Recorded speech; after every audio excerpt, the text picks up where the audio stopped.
কৃষ্ণ হৰি ৰাম কৃষ্ণ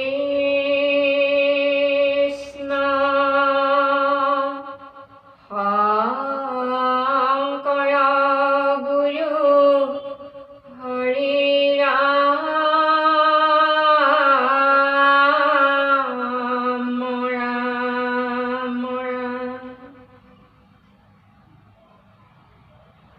শ্ৰীমন্ত শংকৰ হৰি ভকতৰ জানা যেন কল্পতৰু কান্ত বিনাই নাই নাই নাই আমাৰ পৰম গুৰু আমাৰ পৰম গুৰু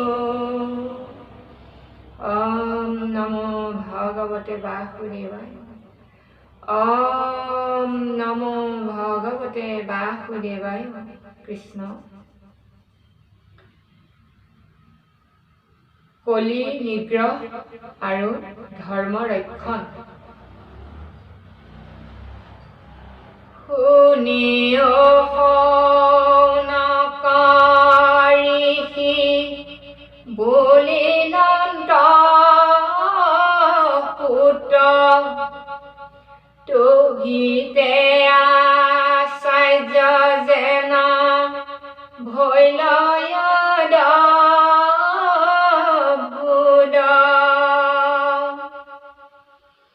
কৰি দিগ্বিজয় অজয় পৰীক্ষিত পাইলা পাছে ৰথে কুৰুক্ষেত্ৰৰ সন্নিত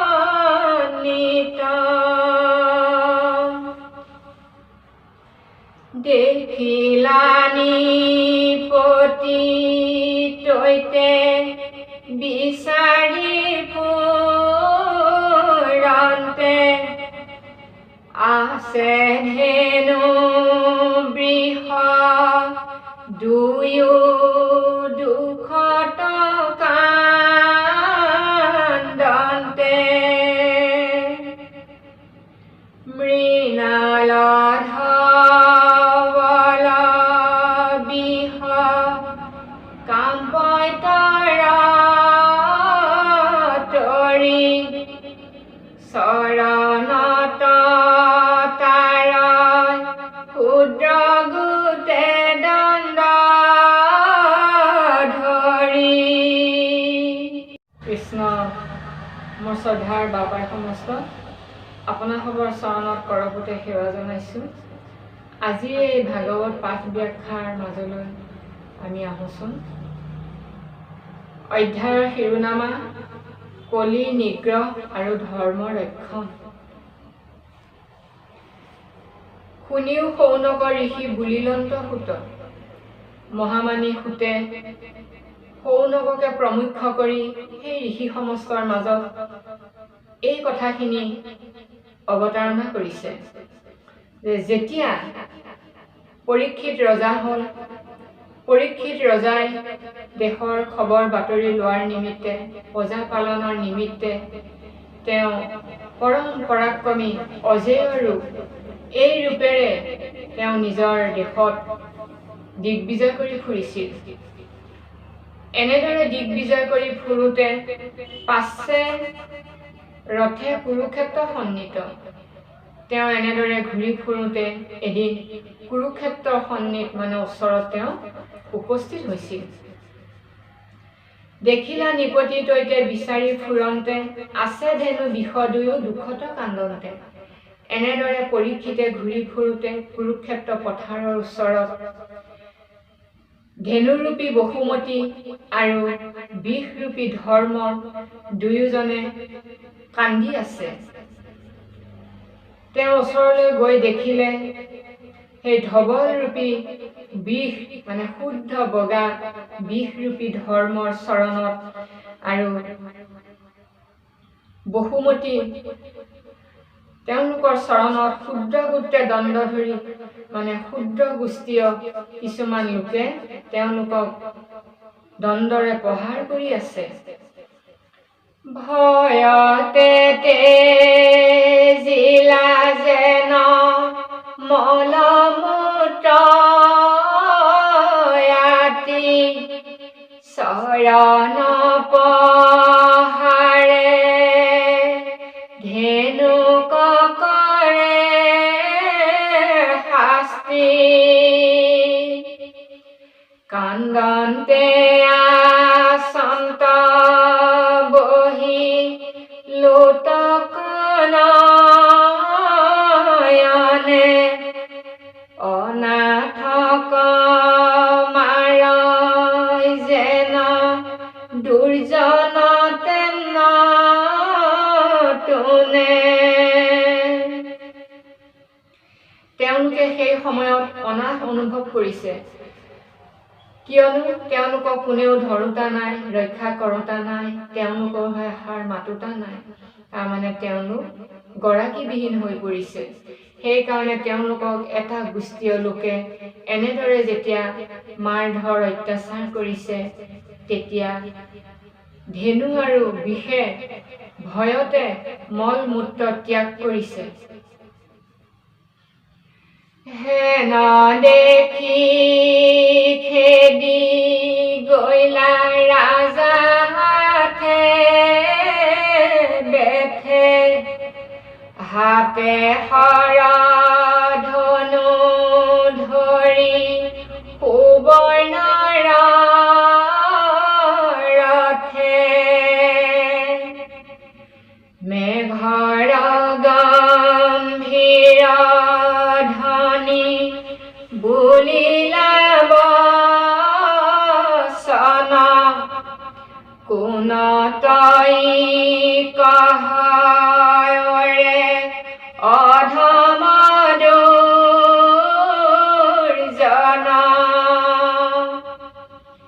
হেন সময়ত পৰীক্ষিতে যেতিয়া দেখা পাই হাতে হৰধনু ধৰি সেই সুবৰ্ণ ৰথত তেওঁ পৰিভ্ৰমণ কৰি ফুৰিছিলে। আৰু যেতিয়া এই দৃশ্যটো দেখা পাইছিল, তেতিয়া পৰীক্ষিতে মেঘৰ গৰ্জনী নিচিনা তেওঁ গৰ্জন কৰি তেওঁ কৈছিলে, কোন তহঁত দুৰ্জন অধম, মোৰ দেশত এনেকে কোনে কাক শাস্তি দিব পাৰে। এনেকৈ পৰীক্ষিতে আগবাঢ়ি গৈছিল। মোহৰ ৰাজ্যত কৰ ইমান দুৰ্বল, মৰিবাক শংকা নাই কহৰি নিষ্ফল। নিপতিৰ বেশত কৰ্মত চণ্ডাল, হেন জানা পাইলে আশী তোৰ যমকাল।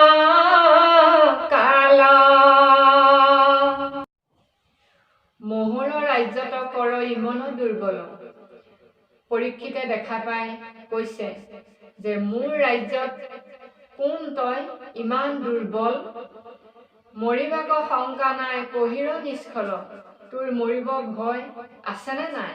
তই ইমান নিষ্ফল কৰ্ম কৰিছ, ইমান নিপতিৰ বেশ তোৰ, কিন্তু কৰ্মত চণ্ডাল, তই কোন? এনেদৰে পৰীক্ষিতে গজগম্ভীৰ মাতেৰে তেওঁ কৈ আছে। হেন জনা পাইলে আহি তোৰ যমকাল। গতিকে তই কাক ক্ৰিয়া কৰিব গৈ আছ? খুদ তোৰ যমকাল আহি তোৰ কাষত উপস্থিত হৈছে। গৈলন্ত বিদুৰ মাত্ৰ কৃষ্ণ ধনঞ্জয়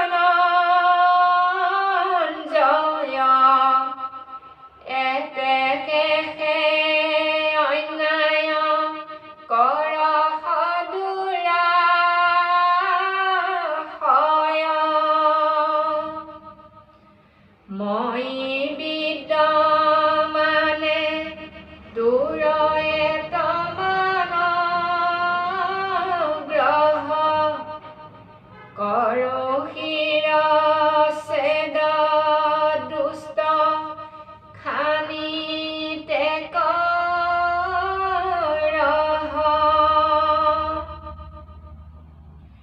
মোৰ ৰাজ্যৰ পৰা বা মোৰ দেশৰ পৰা আজি কিছুদিনৰ আগত ধৰ্মৰাজ বিদুৰ আৰু কৃষ্ণ ভগৱন্ত আৰু অৰ্জুন এইসকল সাক্ষাৎ ধৰ্মৰক্ষক গতিকে এইসকলে মাত্ৰ এই দেশ এৰি যোৱা কেইদিনো হৈছে গতিকে তই ক'ৰ পৰা আহিলি ইমান দূৰজন য'ত সন্ত মহন্ত প্ৰভু ভগৱন্ত শান্তি বিৰাজ কৰি আছিল তই ক'ৰ পৰা আহি মোৰ ৰাজ্যত অশান্তি দিব আহিছ ঠিক এনেদৰে বুজাব খুজিছে পৰীক্ষিতে এতেকেহে অন্যায় কৰহ দুৰাশয় তেওঁলোক যোৱা পিছ মুহূৰ্ততে তই তাৰমানে সুবিধা পালি আৰু মোৰ ৰাজ্যত তই দুষ্ট চিন্তাৰে খোজ পেলাইছ এনেদৰে তেওঁ ক'ব গৈছে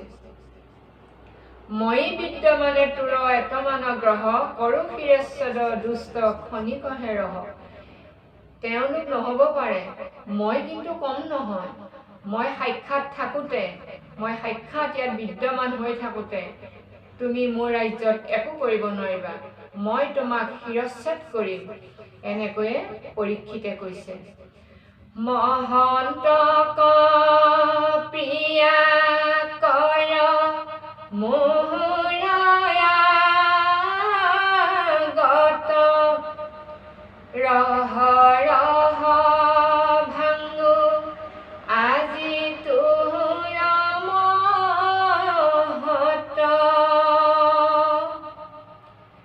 এহি বুলি পৰীক্ষিত পৰম মহন্ত ধেনু বিষভক দুইকো সম্বন্ধি বুলন্ত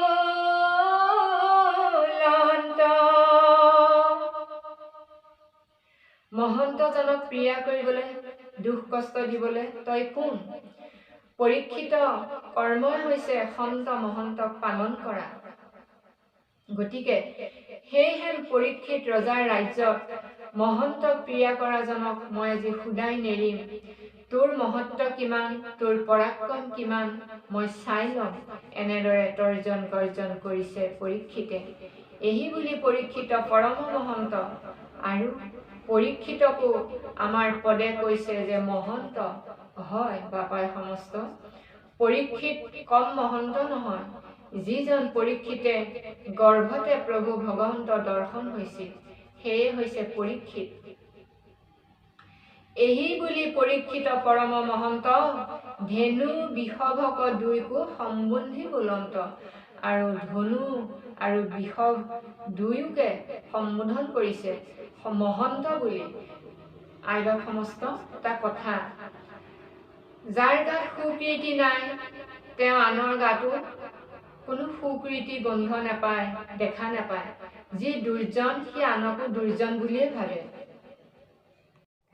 এতিয়া ধেনু আৰু বিষৰ লগত পৰীক্ষিতে কোনো কথা বাৰ্তা আলাপ হোৱাই নাছিল কিন্তু তেওঁলোকে তাত যি কান্দি কাটি পৰি আছে যিটো অৱস্থাত এজন সন্ত মহন্তই আনজন সন্ত মহন্তক আনজন সুকীৰ্তিবান লোকক প্ৰথম দৰ্শনতে চিনি পায় ঠিক এতিয়াও আমি সেয়ে বুজিব লাগিব যে মোৰ ৰাজ্যত সন্ত মহন্তক অপকাৰ কৰিবলৈ তই কোন এনেদৰে পৰীক্ষিতে তৰ্জন গৰ্জন কৰিছে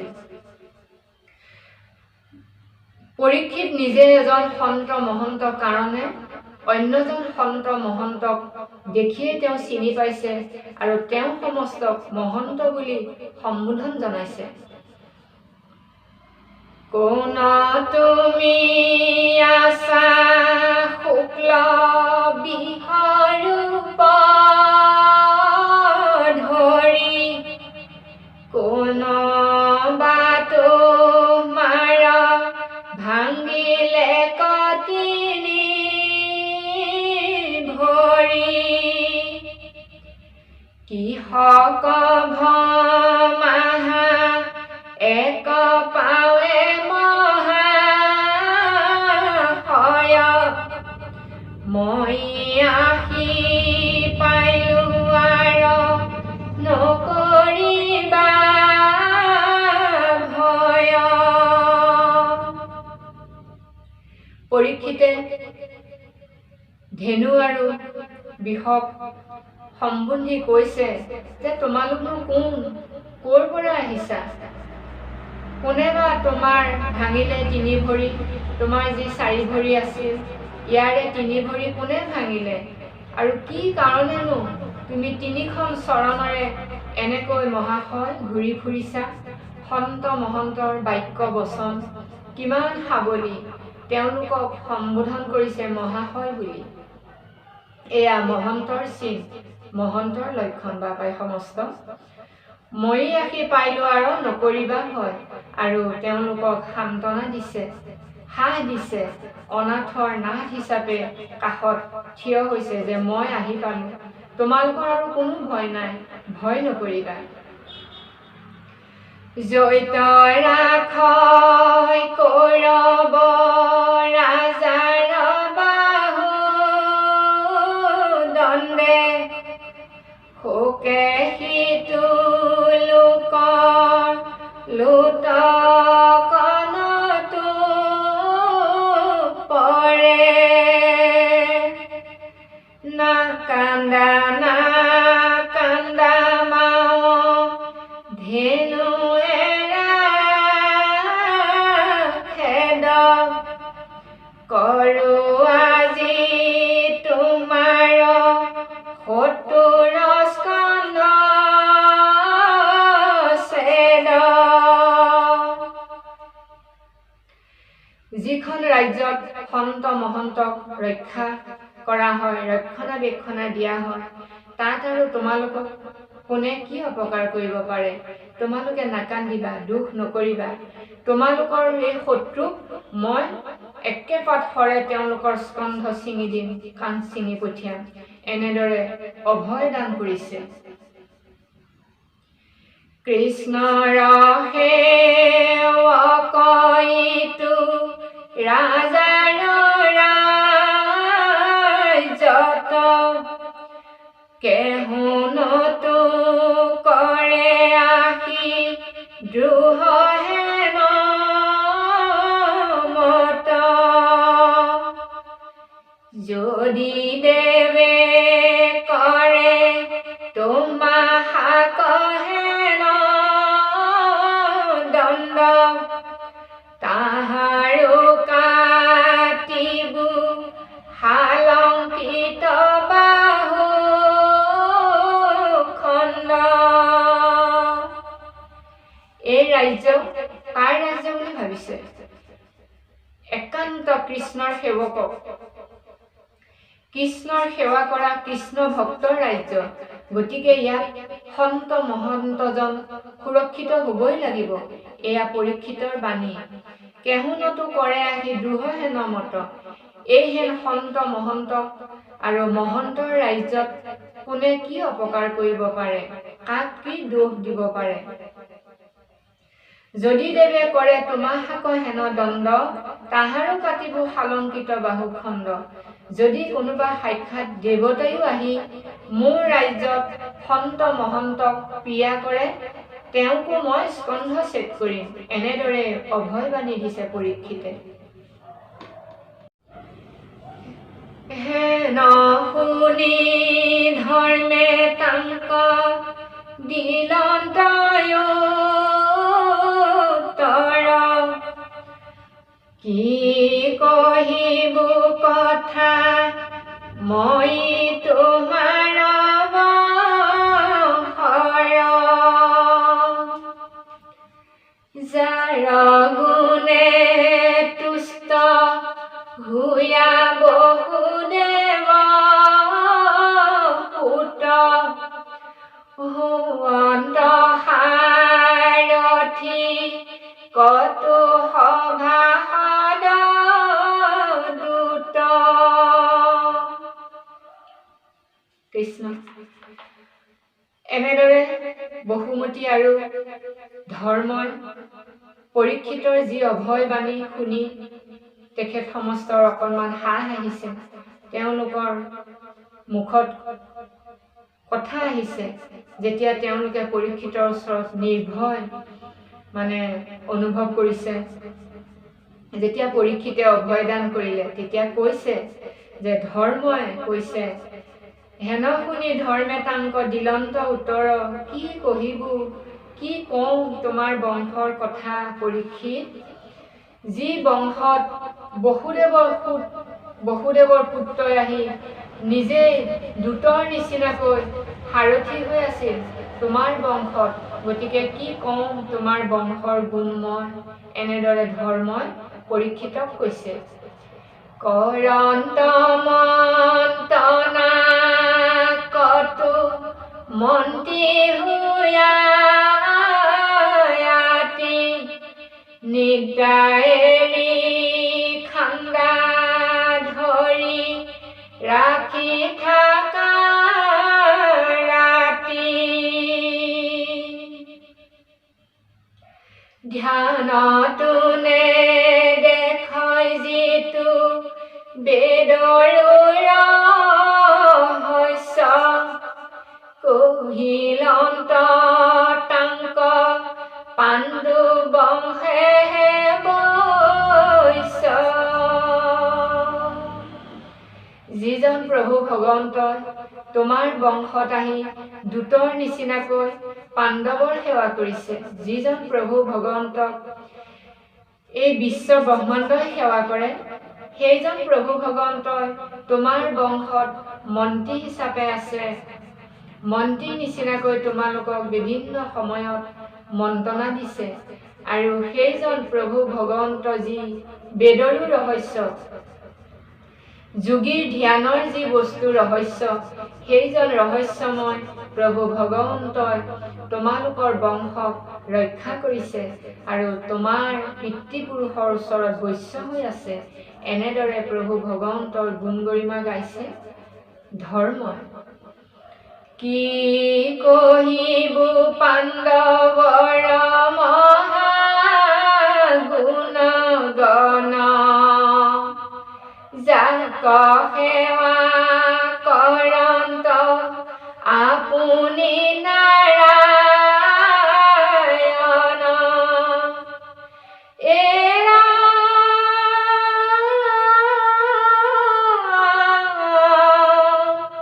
তা সম্বাৰ বংশ তুমি পৰম পবিত্ৰ, দিবাহায় ভয় দান আতপুন চিত্ৰ। কি কওঁ তোমাৰ গুণৰ কথা, তোমাৰ বংশৰ গুণ গৰিমা, তোমাৰ পিতৃপুৰুষৰ গুণ গৰিমা।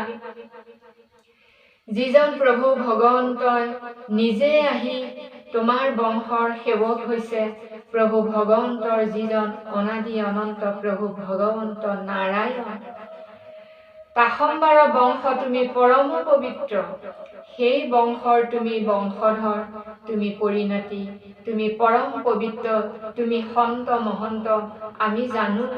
এনেদৰে পৰীক্ষিতক ধৰ্মৰূপী বিশেষ কৈছে, দিবাহা অভয়দান আতপুন চিত্ৰ, তুমি আমাক অভয়দান কৰিবা, ইয়াত কোনো সন্দেহ নাই, আমি জানো।